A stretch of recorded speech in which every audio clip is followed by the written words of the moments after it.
என்ன உன் வாழ்க்கையில தேவன் உன்னை நம்ப பண்ணின வார்த்தை பொய் அல்ல என்று உன்னை சூழ்ந்திருக்கிறவர்கள் சொல்ல போறார்கள்.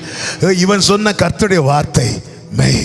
பொய் சொல்ல தேவன் மனிதன் அல்ல, மனம் மாற அவர் மனுபுத்திரனும் அல்ல. அன்று என்ன மனநிலையில கர்த்தர் எனக்கு வார்த்தை தந்தாரோ அதே மனநிலையில தான் கர்த்தர் இன்றும் இருக்கிறார்.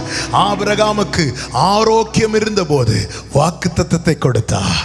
ஆபிரகாம் ஆரோக்கியம் இழந்த நிலை காணப்பட்ட போது, ஆபிரகாமே அன்னைக்கு உனக்கு ஆரோக்கியம் இருந்துச்சுப்பா, இன்னைக்கு பழைய ஆரோக்கியம் இல்லை, அதனால் அதை நிறைவேற்ற முடியாது என்று அவர் சொல்லவில்லை. அவர் மாறாக என்ன சொன்னார் தெரியுமா? எல் ஷடாய், நான் சர்வ வல்லமையுள்ள தேவன், நான் குறித்த காலத்தில் இந்த வாக்குத்தத்தத்தை நிறைவேற்றுவேன்.